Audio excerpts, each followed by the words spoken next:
Psaume de David. Que l'Éternel t'exauce au jour de la détresse. Que le nom du Dieu de Jacob te protège. Que du sanctuaire il t'envoie du secours. Que de Sion il te soutienne. Qu'il se souvienne de toutes tes offrandes et qu'il agrée tes holocaustes. Qu'il te donne ce que ton cœur désire et qu'il accomplisse tous tes desseins. Nous nous réjouirons de ton salut. Nous lèverons l'étendard au nom de notre Dieu. L'Éternel exaucera tous tes vœux. Je sais déjà que l'Éternel sauve son roi. Il l'exaucera des cieux, de sa sainte demeure, par le secours puissant de sa droite. Ceux-ci s'appuient sur leurs chars, ceux-là sur leurs chevaux. Nous invoquons le nom de l'Éternel notre Dieu. Eux, ils plient et ils tombent. Nous tenons ferme et restons debout. Éternel, sauve le roi, qu'il nous exauce quand nous l'invoquons. Amen. Amen. C'est un psaume que j'aime beaucoup parce que c'est une affirmation. C'est un psaume qui d'intercession, je peux dire aussi. C'est un psaume qui d'encouragement. Alléluia. C'est un psaume vraiment d'encouragement et de confession, d'assurance pour chaque enfant de Dieu, pour le langage que nous devions avoir envers les uns et les autres. Nous devons, en tant que peuple de Dieu, nous bénir constamment. Nous devons nous encourager constamment. Cela est utile au corps de Christ que nous sommes. Et dit que l'Éternel t'exauce au jour de la détresse. Ça dit dans tes moments difficiles. David fait cette prière. C'est vrai que David a fait cette prière, mais aujourd'hui, c'est nous, par l'Esprit de Dieu, qui faisons cette prière, qui l'adressons aux frères, qui l'adressons aux sœurs, que nous l'adressons nous-mêmes, car c'est une promesse, c'est une exhortation, c'est un encouragement qui est donné à chacun de nous.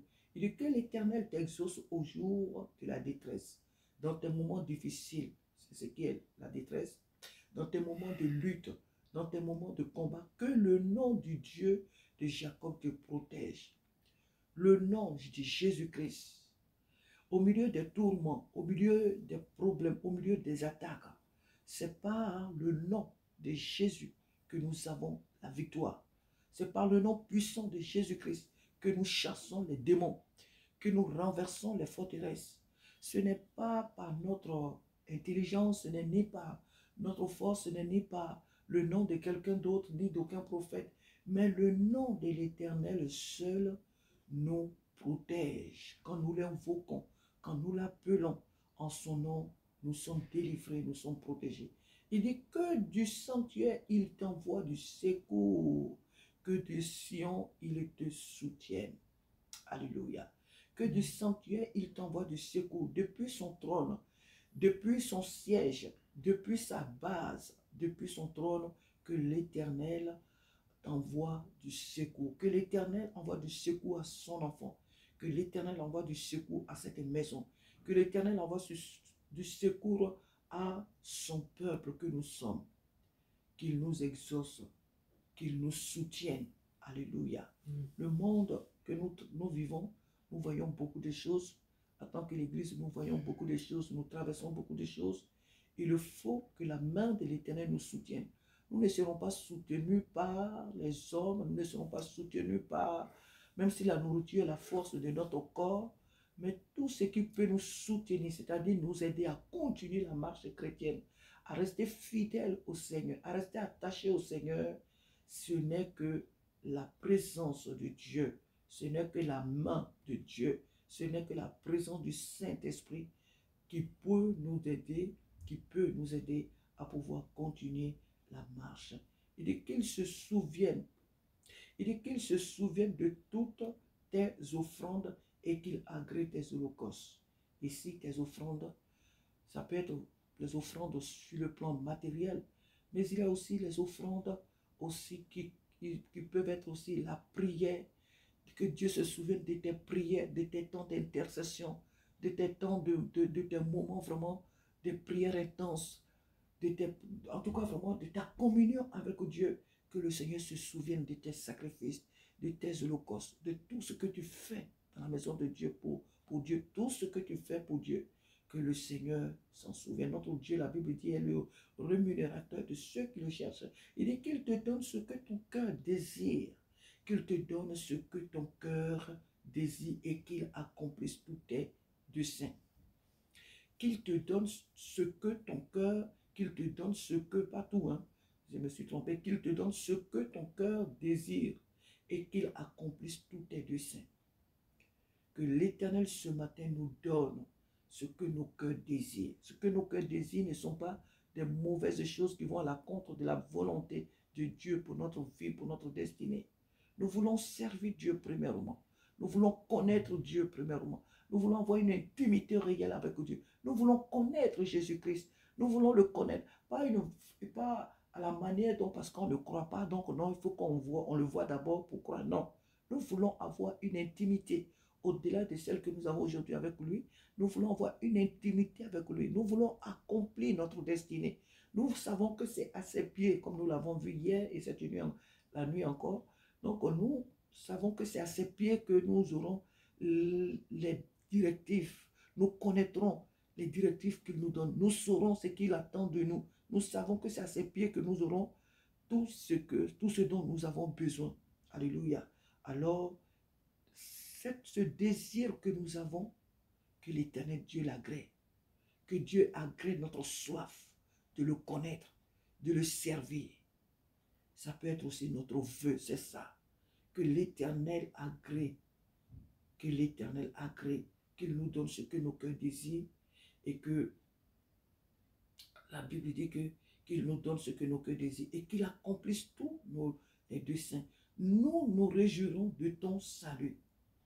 Nous nous réjouirons de ton salut. Le peuple de Dieu doit se réjouir du salut que l'Éternel Dieu lui a donné.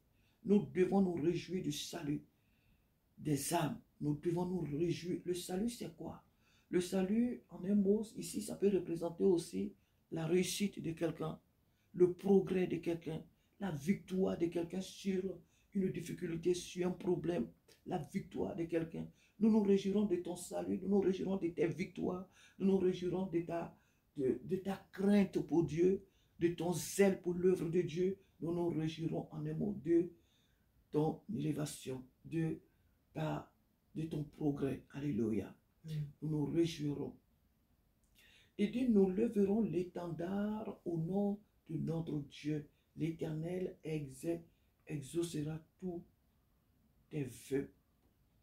L'Éternel exaucera tous tes vœux. C'est ce que nous venons d'expliquer tout à l'heure. Il dit, je sais déjà que l'Éternel sauve son oint. Il l'exaucera des cieux, de sa sainte demeure, par le secours puissant de sa droite. Je sais déjà parce que Dieu exauce toujours ses enfants. Dieu répond toujours aux prières. Voilà pourquoi l'homme de Dieu ici affirme que, parce que la Bible dit quoi? Que ce qui sort de notre bouche est déjà connu de Dieu avant même qu'elle n'y sorte. Les paroles, les pensées, il a dit avec Daniel, il dit, homme bien-aimé, depuis que tu as eu à cœur de comprendre ces choses, ta voix a été entendue là-haut. Et voilà pourquoi il dit, je sais déjà, parce qu'il sait que Dieu connaît nos besoins. Avant même qu'on ne les exprime, Dieu les connaissait déjà, Dieu les connaît déjà. Et voilà pourquoi il a cette assurance que le Dieu qui aime ses enfants, le Dieu qui veut que nous soyons joyeux, le Dieu qui aime que nous soyons heureux sur cette terre, il dit, je sais déjà que l'Éternel sauve son oint. Il dit, je sais déjà que l'Éternel sauve son oint. Il l'exaucera des cieux de sa sainte demeure, par le secours de sa droite. Par le secours de sa droite. La droite, nous savons que la droite de Dieu, c'est Jésus-Christ. Et il dit, ceci s'appuie. C'est là vraiment que ce matin, vraiment, je voudrais vraiment que nous appuyons, que cela reste vraiment notre vraiment penser. Tout le reste, on a vu, c'est une intercession, c'est une bénédiction, c'est le souhait de l'homme de Dieu, c'est le souhait du Seigneur à notre égard, c'est le souhait du Saint-Esprit à notre égard. Et cela doit être aussi la pensée de chaque enfant de Dieu, l'un envers l'autre. Nous devons intercéder, prier pour les autres et vouloir du bien de nos frères, vouloir du bien de nos sœurs, ce que Dieu d'ailleurs agrée. Maintenant, à partir du verset 8, il dit, ceux-ci s'appuient sur le char, ceux-là sur leurs chevaux. Nous invoquons le nom de l'Éternel. Ceux-ci et ceux-là, ce sont des quoi? Ce sont des personnes qui ont placé leur confiance aux choses de ce monde. Ce sont des personnes qui ont pour repère les choses de ce monde. Ce sont des personnes qui n'ont pas voulu accepter Jésus-Christ et qui pensent que l'argent de ce monde-là, l'opulence de ce monde-là peut résoudre tous leurs problèmes. Mais nous les voyons au milieu de tout ce qu'ils ont. Ils ont de ces maladies bizarres. Ça se suicide, ça se trahit.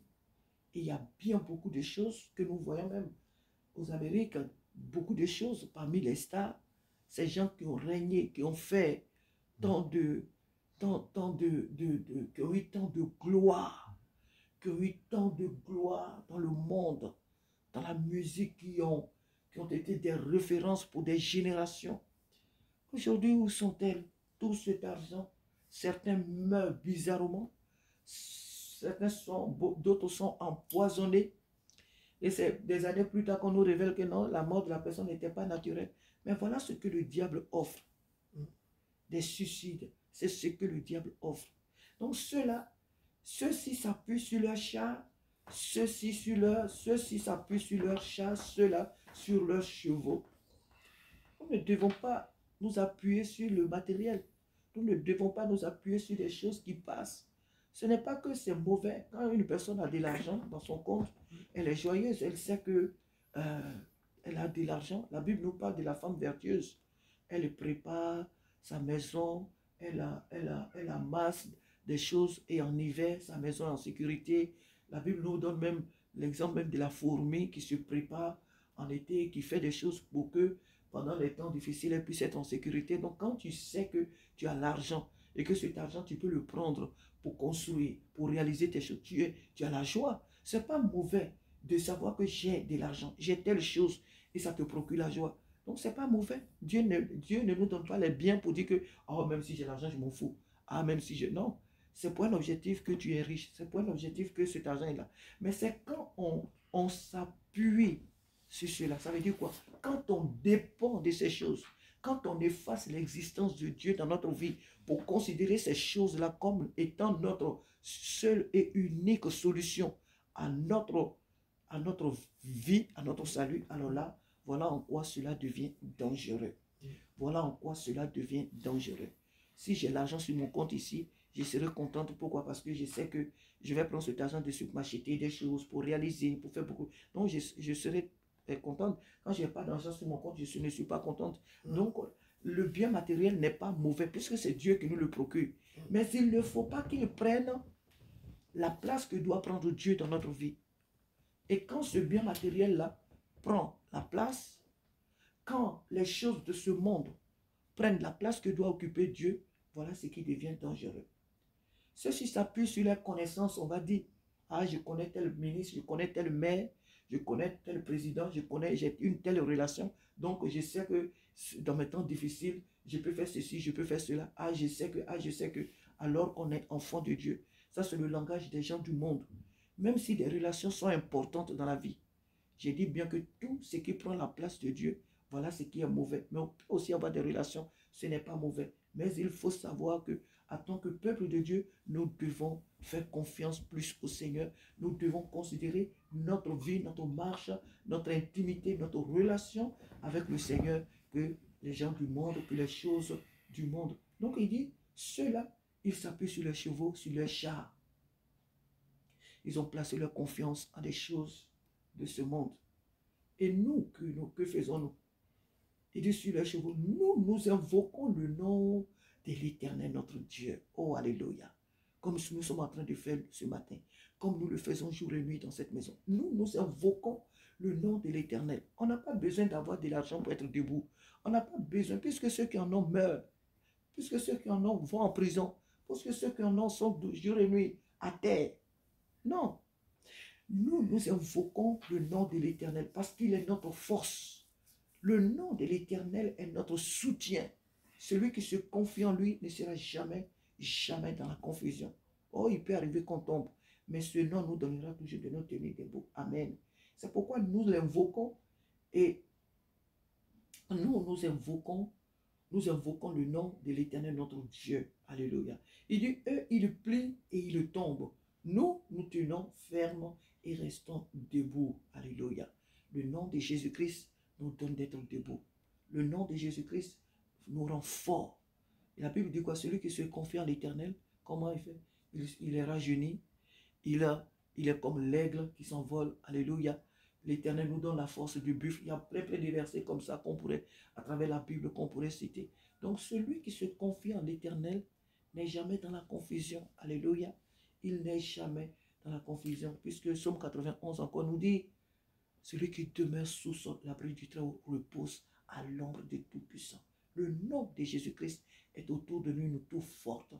Et ce nom qui nous garde, qui nous protège. Et pour finir, il dit, eux, ils plient, ils tombent. Hein? Mais nous invoquons le nom de l'Éternel. Nous tenons ferme. Alléluia. Eux, ils plient et ils tombent. Nous tenons ferme et restons debout. Il dit, sauve le roi, qu'il nous exauce quand nous l'invoquons. Alléluia. Que le nom du Seigneur ce matin soit béni. Alléluia. Le nom de Jésus-Christ est une force pour nous, son peuple. Le nom de Jésus-Christ est notre soutien.